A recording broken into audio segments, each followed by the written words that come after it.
রূপকথার গল্প লিখলো আফগানিস্তান। তেমন কোনো সুযোগ সুবিধা নেই কোনো নিজ দেশে খেলার মাঠের সুযোগ। বিপর্যস্ত একটি দেশ, তাদের আছে শুধু ডেডিকেশন। এই ডেডিকেশনের মধ্যে দিয়ে বাংলাদেশের সাথে জয়টি নর্মাল হলেও ক্রিকেট বিশ্বে অস্ট্রেলিয়ার মতো জায়ান্টদেরকে হারিয়ে প্রথমবারের মতো সেমিফাইনাল নিশ্চিত করলো আফগানিস্তান। শুভকামনা আফগানিস্তানের জন্য। টি-20 বিশ্বকাপে বিশেষ আয়োজন 20 কুড়িতে। আমি আছি শারমিন সুক্তা এবং আমার সঙ্গে আছেন তাসওয়ার নাফি। কেমন আছেন নাফি? আজকের সকালটা আসলে যেমন হওয়া দরকার ছিল বাংলাদেশের আসলে তেমন হয়নি। বাংলাদেশ সবার মন ভেঙে দিয়েছে, এইরকম একটি শোক বার্তা সবার মধ্যে দেখা যাচ্ছে এবং বাংলাদেশের সেই সুযোগটা ছিল সেমিফাইনালে প্রথমবারের মতো যাওয়ার। কেমন দেখলেন বাংলাদেশকে? বাংলাদেশের সমর্থকদের যে আশাটা ছিল সেই আশা থেকে সবচেয়ে বেশি মনে কষ্ট পেয়েছে অস্ট্রেলিয়ার সমর্থক যারা আছে, কারণ অস্ট্রেলিয়ার অনেকটা নির্ভরতা ছিল আজকের এই ম্যাচটা ঘিরে। বাংলাদেশ যদি আজকে কোনো রকমে আফগানিস্তানকে হারাতে পারতো তাহলে অস্ট্রেলিয়া সেমিফাইনালে চলে যেত, তাহলে অস্ট্রেলিয়ার স্বপ্নভঙ্গ হয়েছে। পাশাপাশি বাংলাদেশের সমীকরণটা আজকে ছিল 12 ওভার 1 বলে 116 রান যেটা টার্গেট ছিল, সেটা যদি বাংলাদেশ আজকে করতে পারতো তাহলে বাংলাদেশ সেমিফাইনালে চলে যেত। তবে বাংলাদেশের সমর্থকদের থেকে অস্ট্রেলিয়ার জন্য একটু বেশি খারাপ লাগছে, কারণ তারা সাবেক চ্যাম্পিয়ন, বর্তমান ক্রিকেট বিশ্বের জায়ান্ট দলের মধ্যে একটি। তাদেরকে বাদ দিয়ে অবশ্যই আফগানিস্তানের জন্য অনেক বড় একটি অর্জন ছিল আজকের সকালটা, কারণ আর্জেন্টিনা আজকে আফগানিস্তান যেটা ম্যাচ খেলেছে অবশ্যই সেই বিষয়টা নিয়ে তাদের প্রশংসা পাওয়ার অবশ্যই একটা জায়গা রয়েছে।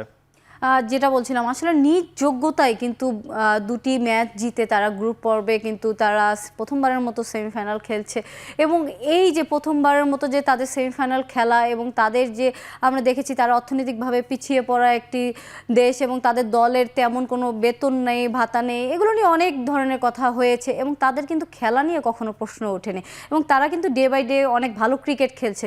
তাদের যে প্রথমবারের মতো সেমিফাইনালে খেলা এবং আইসিসি থেকে তাদের একটা মোটা অঙ্কের টাকাও পাবে, সব কিছু মিলিয়ে আফগানিস্তানের জন্য সবার শুভকামনা দেখা যাচ্ছে। এবং এই আফগানিস্তানকে আপনি কোথায় দেখতে যাচ্ছেন? অবশ্যই আফগানিস্তানের অনেক বড় একটি ক্রিকেট সেমিফাইনাল খেলা, পাশাপাশি তারা আইসিসি থেকে যে অর্থায়নটা পাবে, কারণ আমরা জানি বিশ্বকাপে যত উপরে ধাপে যায় তত তাদের অর্থ বাড়তে থাকে। যেমনটি কোটি কোটি টাকার একটি অর্থ বাড়তে থাকে প্রতিটি টিমের জন্য। যারা প্রথম রাউন্ডে বাদ পড়ে গেছে তারাও একটি অর্থ পাবে। তারপর যারা সেমিফাইনাল, ফাইনাল, তাদের বর্তমান যে কন্ডিশন আমরা কয়েকদিন আগে দেখছিলাম, রশিদ খান অনেক দিন পর আফগানিস্তানে ফিরেছে, তাকে বরণ করে নেওয়ার জন্য এয়ারপোর্টের নানা ধরনের ব্যবস্থা ছিল। মানে রশিদ খান আফগানিস্তান ক্রিকেটের সবচেয়ে বড় ব্র্যান্ড। তিনি আফগানিস্তানে থাকেন না, তিনি সবসময় অন্য দেশে থাকে, সেখান থেকে তিনি আফগানিস্তানে আসছে অনেক বছর পর। অর্থাৎ সেখানকার ক্রিকেটার যারা আছে তারা বেশিরভাগ সময় আফগানিস্তানে থাকতে পারে না, নানাবিধ সমস্যার কারণে, তাদের ভিতরে অন্তর্ভুক্তি সমস্যা ছিল, সেই সমস্যার কারণে তারা থাকতে পারে না। তবে আফগানিস্তান ক্রিকেটটা অনেক দূর এগিয়ে গেছে, আরও এগিয়ে যাবে সামনে, কারণ তাদের যে ভবিষ্যৎ ক্রিকেটার যারা আসছে, আমরা যেটা শুনেছি অনেক সময় ক্রিকেটাররা বলে তাদের মূল শক্তি ছিল স্পিন বোলিংয়ে। তাদের এখন পেস ইউনিটটা আপনি দেখবেন খুব দুর্দান্ত পেস ইউনিট, যেমন ফারুকির কথা বলতে হেফাজুল হক ফারুকি এখনও টপ 5-এর মধ্যে তার নামটা রয়েছে বিশ্বকাপে। তো এবার বাংলাদেশের সব থেকে যদি বাংলাদেশ নিয়ে আমি একটু কথা বলতে চাই, সেটা মনে হচ্ছে যে বাংলাদেশের আজকের রানটা যদি আমি একটু খেয়াল করি, বাংলাদেশ আপনি নিশ্চয়ই দেখতে পাচ্ছেন 105 রান করেছে, যেখানে 10 উইকেট তারা অল আউট হয়ে গেছে। সেখানে লিটন দাস 54 রান, এটা আজকে সর্বোচ্চ রান হচ্ছে। বাকিদের স্কোরগুলো খুবই নগণ্য ছিল আজকে সব থেকে। সেই সঙ্গে যদি দেখেন 4টি ব্যাটসম্যান 0 রানে ফিরেছে এবং টপ 5-এ 2টি ব্যাটসম্যান 0 রানে ফিরেছে এবং আমরা সবসময় বলছিলাম যে আসলে ব্যাটার্সরা যদি রান না করে তাহলে আসলে ম্যাচ জেতা সম্ভব না। সেই সঙ্গে কিন্তু বাংলাদেশের বোলার্সরা কিন্তু 115 রানের একটা ভালো চাপ তৈরি করেছিল, এর মধ্যে আফগানিস্তানকে আটকিয়েছিল এবং এই যে বাংলাদেশের যে বোলাররা রেগুলার ভালো বল করছে এবং তাদের জন্যই কিন্তু এই সেমিফাইনালে খেলার একটা সুযোগ তৈরি হয়েছিল। আপনি বাংলাদেশের বোলারদেরকে নিয়ে কিভাবে মূল্যায়ন করবেন? আজকে সকালটা যখন শুরু হয়েছে, আফগানিস্তান যখন ব্যাটিংয়ে নেমেছিল তখন মনে হচ্ছিল না যে 115 রানের ভিতর আফগানিস্তানকে আটকাতে পারবে, তাহলে অবশ্যই বোলারদের একটা বড় ক্রেডিট রয়েছে। এবং এইবারের বিশ্বকাপে বাংলাদেশের বোলারদের মধ্যে সব থেকে ভালো অবস্থানে ছিল রিশাদ হোসেন, বাংলাদেশের নতুন একটি আবিষ্কার লেগ স্পিনার, যেটা নিয়ে আমরা অনেক বছর যাবৎ লেগ স্পিনে একটা ক্রাইসিস ছিল আমাদের দেশে, সেই লেগ স্পিনে আমরা একটা ভরসা জায়গায় পেয়েছি। বা রিশাদ হোসেন 7 ম্যাচে অনেকগুলো প্রায় 13-14টির মতো উইকেট পেয়েছে, যেটা বিশ্বকাপের জন্য বড় একটি জায়গা। কারণ আমাদের ব্যাটারদের যে অবস্থান, টপ 20-তে আমরা কোনো ব্যাটার খুঁজে পেতে গেলে তাহিদ হৃদয়কে হয়তো বা শেষ দিকে আমরা পাবো, সেক্ষেত্রে আমরা টপ 10-এর ভিতরে আমরা রিশাদকে দেখতে পারি 7 ম্যাচে 14 উইকেট পেয়েছে এবং 7-এর কিছুটা উপরে তিনি ইকোনমিতে বোলিং করেছে, অর্থাৎ রিশাদ হোসেন এবার তার অবস্থানটা খুব ভালোভাবে দেখিয়ে দিয়েছে। সেই সঙ্গে তানজিম হাসান সাকিবও কিন্তু খুব ভালো একটা পজিশনে আছেন, সেও কিন্তু বাংলাদেশের হয়ে কিন্তু ভালো পেস বল ইউনিটটাকে ধরে রেখেছেন এবং শুরুতে তার খেলা না খেলা নিয়ে কিন্তু সাকিবের বেশ আলোচনা হচ্ছিল যে কেন সিলেক্টররা তাকে দলের অন্তর্ভুক্তি করেছেন। এবং টুর্নামেন্ট শেষে, বাংলাদেশের এখন তো টুর্নামেন্ট শেষ, বাংলাদেশের টুর্নামেন্ট শেষে কিন্তু তার যে বলের যে ইফেক্ট, এটা কিন্তু আমরা এখন ভালো টের পাচ্ছি।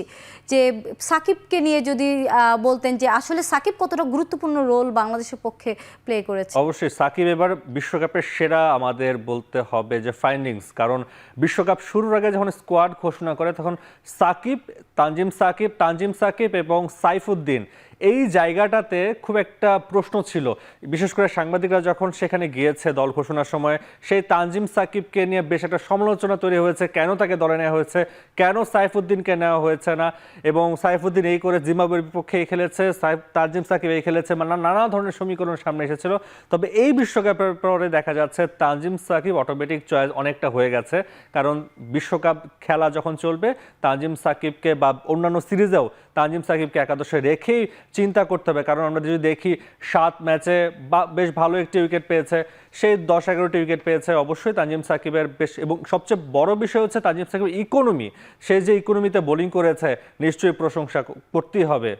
রাইট, আপনি সেটা বলছিলেন। এবং আপনি যে টি-20 ম্যাচ খেলতে যান, মিস্ট্রি টাইপের বলার কিন্তু লাগে। আমরা কিন্তু আজকে আফগানিস্তানকে, নূরেরকে কিন্তু খেলতে খুব ট্রাভেল ফিল হচ্ছিল আমাদের ব্যাটার্সদের, এবং সেই সঙ্গে আপনি ইন্ডিয়ার সঙ্গে ম্যাচটাও কিন্তু যাদবকেও আমাদের কিন্তু খেলতে খুব সমস্যা তৈরি হচ্ছিল। আমাদের লেগ স্পিনার যেমন আমাদের দলের জন্য অন্তর্ভুক্তিটা বাড়িয়ে দিয়েছে, সেই সঙ্গে অন্যান্য দেশগুলোর এই যে অনেকগুলো সোর্স অফ বলার, এইটা তাদের জন্য অনেকটা বেনিফিট, আমাদের জন্য অনেকটা মাইনাস পয়েন্ট। সেই সঙ্গে আমাদের লেফট আর্ম অর্থোডক্স ছিল সাকিব আল হাসান, সেও তেমন আমাদের পক্ষে ভালো বল করতে পারেনি। এই যে আমাদের স্পিন বল ইউনিট, যেটাকে আমরা খুব স্ট্রেংথ ধরতাম, সেটা কিন্তু দিন দিন তেমন দেখা যাচ্ছে না। যদিও এই টুর্নামেন্টে আমরা রিশাদকে দেখেছি বেশ ভালো বল করেছে, এবং এটাই আমাদের আসলে সাফল্যর পিছনে একটা বড় অবদান। তো আমাদের এই স্পিন বলে যে মিস্ট্রি বলার নেই, এটাকে কিভাবে দেখেন? অবশ্যই মিস্ট্রি বলার নেই, যেটা আপনি বলছিলেন যে চায়নাম্যান, বামহাতি লেগ স্পিনার, এই ধরনের বোলার আমরা খুব একটা দেখি না। ডানহাতি লেগ স্পিনের অনেক দিন খোঁজার পর আমরা অনেককে চেষ্টা করেছি। এর আগে আমরা যে জুবাইর হোসেন লিখন ছিল, আমরা দেখেছি তানভীর হায়দার ছিল, বেশ অনেকজন লেগ স্পিনার আমাদের দেশে এসেছে, আবার দল থেকে বের হয়ে গেছে। তবে রিশাদ হোসেনকে নিয়ে একটা বড় আশা করা যায়। বা পাশাপাশি আপনি যেটা বললেন যে আমরা কিছু ধরনের মিস্ট্রি স্পিনার কেন আমরা পাচ্ছি না, এই নিয়ে আসলে বড় একটি পরিকল্পনা আমার যেটা মনে হয় অভাব। কারণ এই ধরনের স্পিনার পেতে গেলে যে ধরনের উদ্যোগ দরকার বা যে ধরনের চাহিদা দরকার, আপনি নিশ্চয়ই দেখেছেন আমাদের ঘরোয়া লিগগুলো যখন হয় সেখানে লেগ স্পিনারদের অনেক সময় একাদশে রাখাই হয় না। আমরা দেখি লেগ স্পিনারদের তেমন একটা গুরুত্ব দেওয়া হয় না, কারণ লেগ স্পিনারদের ধরনটা এমন থাকে যে তিনি রান দিবে, পাশাপাশি উইকেটও নিতে পারবে। তিনি হয়তো বা প্রথম ওভারে 2-3টে ছক্কা খেতেই পারে, কিন্তু আপনাকে এমন সময় একটা উইকেট এনে দিবে যেটা আপনি চিন্তাও করতে পারবেন। রিশাদ হোসেনকে যে এবার বিশ্বকাপে যেটা মনে হয়েছে, তো রিশাদ, আমরা দেখি লেগ স্পিনার বিপিএল আমরা খুব একটা লেগ স্পিনারদের সুযোগ, আমিনুল ইসলাম বিপ্লবের কথা বলতে হয় না, তিনি সুযোগ পেয়েছিলেন টি-20 স্কোয়াডে, তারপর হঠাৎ করে এখন আবার তিনি নেই। রিশাদ হোসেনকে নিয়ে এখন যদি আমরা চর্চা না করি, তাকে সেভাবে সুযোগ না দিই, তাহলে একসময় দেখা যাবে রিশাদ হোসেনও আমাদের দলে থাকবে না। সেটাই, আমরা সেই সঙ্গে যদি বাংলাদেশের ব্যাটার্সদেরকে নিয়ে যেটা বলছিলাম, আসলে বাংলাদেশের ব্যাটার্সরা ক্রমাগত খারাপ করার কারণে টপ অর্ডারে হয়তো আমরা আজকের ম্যাচটিও কিন্তু এই কারণে জিততে পারিনি। টপ 5-এর মধ্যে 2জন ব্যাটার 0 রানে ফিরিয়ে গিয়েছে, যেটা বলছিলাম। সেই সঙ্গে সাকিব আল হাসান সব থেকে এক্সপিরিয়েন্স একজন ব্যাটার, সেও 0 রানে ফিরে গিয়েছেন। এবং এই যে বাংলাদেশ 7জন ব্যাটার্স মাহমুদুল রিয়াজ সহ নিয়ে ম্যাচ খেলছে, তো এই যে 7জন ব্যাটার এবং 4জন জেনুইন বলার, এই কম্বিনেশনটা কিভাবে দেখছেন? টি-20 তো আসলে আমরা দেখি যে 3-4জন ব্যাটসম্যানে আসলে ম্যাচটি খেলে দেয়। টি-20তে 7জন ব্যাটার কখনোই আপনার ভালো খেলবে না। টি-20তে খেলতে হবে 1জন বা 2জন, ম্যাক্সিমাম খুব বেশি হলে 3জন ব্যাটার আপনার রান করে দিবে। বাকিরা যদি সাপোর্ট করে থাকে ভালো একটা স্কোর হয়ে যাবে, প্রায় 180+, ভালো উইকেট থাকলে 200+ও হয়ে যায়। তবে 7জন ব্যাটার নিয়ে খেলা, সেক্ষেত্রে আপনি যদি দেখবেন বাংলাদেশের যারা স্কোয়াডে আছে, তাসকিন ছাড়া, মুস্তাফিজ ছাড়া বাকি সবাই ব্যাট চালাতে পারে। তাসকিনও আজকে দেখেছি ভালোই ব্যাট চালাচ্ছিল, কিন্তু শেষ মুহূর্তে তিনি বলটা হয়তো নিচু হয়ে গেছিল, তিনি বোল্ড হয়ে গেছেন। তবে মুস্তাফিজকে যদি বাদ দিয়ে আমরা দেখি বাকি সবাই ব্যাটিং করতে পারে। এতগুলো ব্যাটার নিয়ে আপনি বোলিং সঙ্গে যেমন শেখ মেহেদীকে একাদশে, আজকে সৌম্যকে সুযোগ দেওয়া হয়েছিল, সৌম্য আজকে খেলেছে, যদিও ভালো সুযোগ ছিল ভালো করার, কিন্তু ভালো করতে পারেনি। সাকিব আল হাসান এবারে বিশ্বকাপ আমাদের জন্য সবচেয়ে ডিসঅ্যাপয়েন্টিং একটি জায়গা, কারণ তিনি বোলিংয়েও খুব একটা ভালো করতে পারেনি, ব্যাটিং নিয়েও একটি বা দুটি ম্যাচ তিনি ভালো করেছেন, নেপালের বিপক্ষে হয়তো তিনি ভালো করেছিলেন। আজকের ম্যাচে তিনি প্রথম বলে গোল্ডেন ডাক, বোলিংয়েও তাকে দেখা গেছে খুব একটা ভালো অবস্থানে ছিল না। পুরো 6টি ম্যাচ তিনি বোলিং করেছে, 6টি ইনিংসে তিনি মাত্র 3 উইকেট পেয়েছে ওয়ার্ল্ড কাপে, যেটা সাকিব আল হাসানের কাছ থেকে আমরা আশা করিনি, তার মতো সিনিয়র ক্যাম্পেইনের কাছ থেকে। আর আজকে যে মাহমুদুল্লাহ রিয়াদের কথা একটু আলাদাভাবে বলতে হবে, মাহমুদুল্লাহ রিয়াদেরকে নিয়ে আমরা অনেক আগে সমালোচনা হচ্ছিল, তাকে দল থেকে বাদ দেওয়া হয়েছিল, আবারও বিশ্রামের নামে বাদ দেওয়ার পর আবারও তাকে দল অন্তর্ভুক্ত করা হয়েছে। এবারে বিশ্বকাপটা অনেক বড় একটা জায়গা, যেমন এই সিনিয়র ক্রিকেটাররা আসলে কখন কিভাবে থামতে হবে সেটা নিয়ে অনেকটা কথা হচ্ছিল। মাহমুদুল্লাহ রিয়াদ এই আজকের ম্যাচে যে সমীকরণটা ছিল 12 ওভার 1 বলে আমরা যদি এই রানটা করতে পারি আমরা হয়তো সেমিফাইনাল খেলতে পারবো, কিন্তু দেখা গেছে 10 নম্বর বা 11 নম্বর ওভারে মাহমুদুল্লাহ রিয়াদ কয়েকটি বল ডট খেলেছে, অর্থাৎ তিনি 9 বলে 6 রান করে আউট হয়ে গেছে। সেই জায়গাটা আমরা বলবো মাহমুদুল্লাহ রিয়াদের আসলে সেই জায়গার দায়িত্বটা তার কাছে কি মেসেজটা ছিল বা কি ধরনের তাদের প্ল্যানিং ছিল সেটা নিয়ে কিন্তু একটা প্রশ্নবিদ্ধ করাই যায় এই জায়গাটা। ধন্যবাদ নাফি। আমরা বিরতি নিব, 20-20-তে নিচ্ছি একটি বিরতি, ফিরছি বিরতির পর।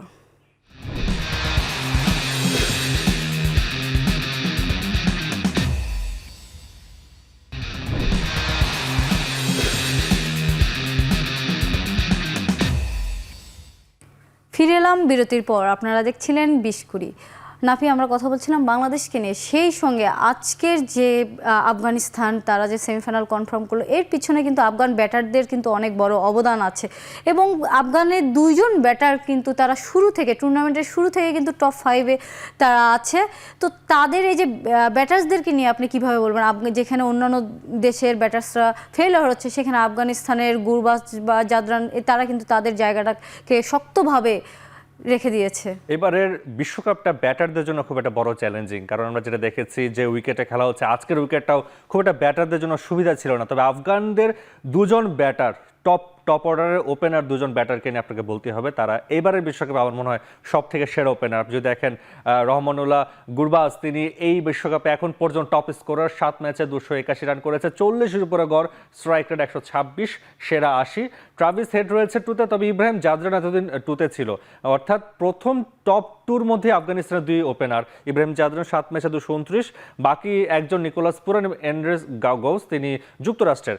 তবে প্রথম 5 জন ব্যাটারের মধ্যে আপনি দেখবেন 2 জনই আফগানিস্তান এবং 2 জনই ওপেনার। তারা ওপেনিং, আমাদের যে জায়গাটায় সব থেকে দুর্বলতা ছিল, আমরা ওপেনিং স্টার্টটা ভালো করছিলাম না, সেই জায়গাটাতে আফগানিস্তানরা বেশ স্ট্রং জায়গা। গুরবাজ এবং ইব্রাহিম জাদরান যেভাবে স্টার্টটা করে তাদের ওপেনার, এবং পাওয়ার প্লের যে ব্যবহার টি-20 যেটা করতে হবে, যেটা করলে যে কোনো দলের বিপক্ষে ভালো একটা স্কোর দাঁড় করতে পারবে, সেই জায়গাটায় আফগানিস্তান অনেকটা এগিয়ে রয়েছে।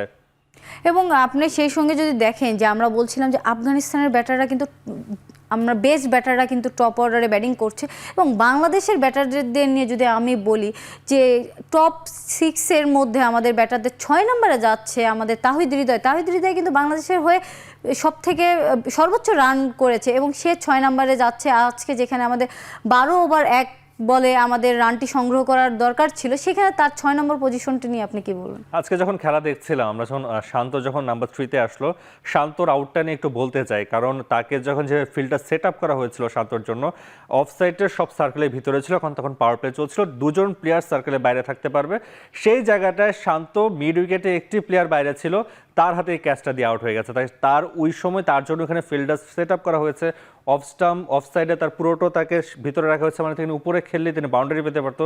তিনি আসলে কি কারণে, কোন বুদ্ধিতে আসলে সে আউট হয়েছে সেটা একটা প্রশ্ন রয়েছে।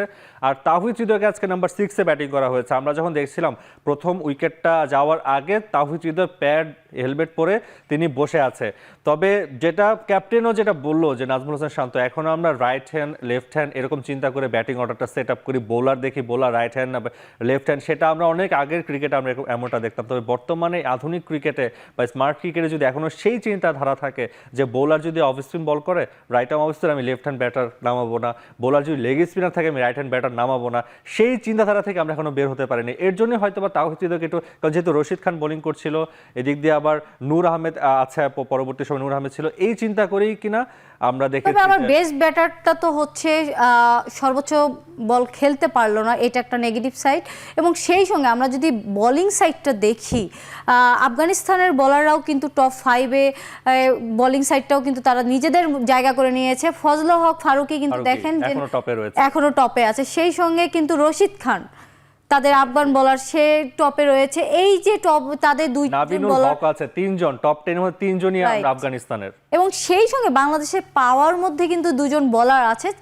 আমরা রিশাদকে দেখেছি, সে 4 নম্বরে আছে। রিশাদ হুসাইন 7 ম্যাচ খেলে 14 উইকেট, এবং তানজিম হাসান সাকিব 7 ম্যাচ খেলে 11 উইকেট। আমাদের বোলিং সাইড থেকে যদি আমাদের পাওয়ার কিছু থাকে, আসলে এই দুজন বোলার হয়তো বিশ্বকাপে তাদের দুজন নিজেদেরকে মেলে ধরেছে। এছাড়া হয়তো তেমন কিছু পাওয়ার নেই। টোটাল আপনি আমাদের বিশ্বকাপে সেমিফাইনাল খেলার যে একটি সুযোগ আমরা আবারও হারিয়ে ফেললাম, আপনি যদি বাংলাদেশকে নিয়ে বলতেন। বাংলাদেশের বোলিং ইউনিট নিয়ে যদি বলি, বাংলাদেশের বোলিং ইউনিটে রিশাদ হোসেন চমৎকার বোলিং করেছে, 7-এর উপর ইকোনমি। তানজিম হাসান সাকিব আজকে একটু এক্সপেন্সিভ ছিল, সেই এক্সপেন্সিভের জায়গায় আমরা যদি দেখি আজকে তিনি যে রানটা দিয়েছে অবশ্যই তার নামের সাথে যাচ্ছে না, কারণ এবারে বিশ্বকাপে তিনি যে ফর্মে ছিল সেই ফর্মে থেকে তানজিম হাসান সাকিব আজকে খুব বেশি রান দিয়ে ফেলেছে। তবে তাসকিন আহমেদকে নিয়ে একটু আলাদাভাবে বলতে হয়। তাসকিন আহমেদ যে এরকমভাবে শুরুটা করেছিল, তাকে পেসারদের লিডার হিসেবে বলা হচ্ছিল, সেই জায়গাটা তাসকিন আহমেদ একটু হলো এবারের ব্যাকফুটে গেছে। তবে নতুন কিছু প্লেয়ার যেহেতু এবারে বিশ্বকাপে ভালো করেছে, সেটা আমরা একটা ভালো সম্ভাবনা দেখতে পারি ভালো পরবর্তী সময়ে। তবে এবারের বিশ্বকাপে যেটা আমি সবশেষ বলতে চাই, আমাদের যদি কিছু প্রাপ্তি হয়ে থাকে, আসলে তেমন প্রাপ্তি বলতে সুপার 8-এ খেলেছে অনেক বছর পর বিশ্বকাপে। আরেকটা প্রাপ্তি 2026 বিশ্বকাপে আমরা সরাসরি খেলার সুযোগ পাচ্ছি, অর্থাৎ আমার 2026 বিশ্বকাপে আমাদের কোয়ালিফায়ার্স খেলা লাগছে না, র্যাঙ্কিংয়েরও কোনো মারপ্যাচে পড়া যাচ্ছে না। যদিও পাকিস্তান এবং নিউজিল্যান্ড তারা এবার বিশ্বকাপে প্রথম রাউন্ড থেকে ছিটকে যাওয়ার পর র্যাঙ্কিংয়ের মাধ্যমে তারা আগামী বিশ্বকাপটা খেলতে পারে। তো আমরা যোগ্যতা অর্জন করে খেলার মাধ্যমে আমরা এবার বিশ্বকাপের পর 26 বিশ্বকাপে আমরা সরাসরি খেলার সুযোগ পাচ্ছি। এটা ছাড়া আর কয়েকজন বোলার ছাড়া, মানে বোলার ভালো যেমন লেগ স্পিনার রিশাদ হোসেনের ছাড়া আমার মনে হয় না বিশ্বকাপ থেকে আমরা খুব বেশি কিছু পেয়েছি। পুরো বিশ্বকাপ নিয়ে আমাদের পরিকল্পনার কি তেমন কোনো অভাব ছিল, বা আমরা কি আরেকটু গোছানো সবকিছু করতে পারতাম কিনা? আমরা আসলে আমাদের কাছে মনে হয়েছে যে আমরা যতটুকু চাচ্ছিলাম ততটুকু পেয়ে গেছে, আমাদের আর কোনো পাওয়ার আশা নেই বা ইচ্ছা নেই, এমন একটি অবস্থা ছিল। কারণ বিশ্বকাপে আমরা সুপার 8-এ খেলেছি, এটাই মনে হচ্ছিল অনেক বড় প্রাপ্তি। তবে যে সুযোগটা তৈরি হয়েছিল, সুযোগটা কিন্তু আফগানিস্তানই তৈরি করে দিয়েছিল অস্ট্রেলিয়াকে হারিয়ে। অস্ট্রেলিয়া যদি আফগানিস্তানকে হারিয়ে দিত, তাহলে আজকের ম্যাচ নিয়ে কারো একটা গুরুত্ব থাকতো না, কারণ যেই জিতুক যেই হারুক দুদলই বাদ। সেই জন্য আফগানিস্তানের একটি ক্রেডিট রয়েছে বাংলাদেশকে সুযোগটা তৈরি করার জন্য। তবে বাংলাদেশের সব থেকে মানে বাজে বা খারাপ একটা অবস্থা, বাংলাদেশ সেই সুযোগটা কাজে লাগাতে পারে না, কিন্তু সুযোগ ছিল। যেহেতু 115 রানে আফগানিস্তানকে আটকে দিয়েছিল বোলাররা, ব্যাটাররা চাইলে 12 ওভার 1 বলে এই রানটা করতে পারতো। তবে সেই জায়গাটায় প্ল্যানিং বা সেই জায়গাটা ইচ্ছা শক্তি কতটুকু ছিল সেটা আমি আগেও বলেছি, সেই জায়গাটা নিয়ে প্রশ্ন রয়েছে। সেটাই, বাংলাদেশ তো অবশ্যই তাদের সুযোগটা হারিয়ে ফেলেছে, এবং সেই সঙ্গে আফগানিস্তান কিন্তু তাদের সুযোগের সর্বোচ্চ ব্যবহারটা করেছে। আফগানিস্তানের সেমিফাইনাল আপনারা কিভাবে দেখছেন? আফগানিস্তান আসলে কত দূর যেতে পারে? আফগানিস্তানের সেমিফাইনালে ভালো একটা অবস্থান রয়েছে, কারণ আফগানিস্তান সেমিফাইনাল খেলবে দক্ষিণ আফ্রিকার বিপক্ষে। দক্ষিণ আফ্রিকা মাঠের ক্রিকেটে খুব ভালো ক্রিকেট খেলছে, তারা এবার অনেক ক্লোজ ম্যাচ তারা জিতেছে। তবে সব সময়কার যেটা বলতে হয়, চোকার শব্দটা সবসময় দক্ষিণ আফ্রিকাতে সামনে আসে। সেই জায়গাটায় দক্ষিণ আফ্রিকা যদি আফগানিস্তানের সাথে এবার বিশ্বকাপে হেরে যায়, আফগানিস্তান প্রথমবারের মতো বিশ্বকাপ ফাইনাল খেলার সুযোগ রয়েছে, যেহেতু দক্ষিণ আফ্রিকা সেমিফাইনালে পরে খুব একটা দেখা যায় না কোনো বিশ্বকাপে। তবে আফগানিস্তানের একটা ভালো সুযোগ রয়েছে, ভাগ্যের যদি গ্যারাকলে পরে দক্ষিণ আফ্রিকা এবারের বিশ্বকাপ থেকে ছিটকে যাওয়ার সম্ভাবনা থাকে।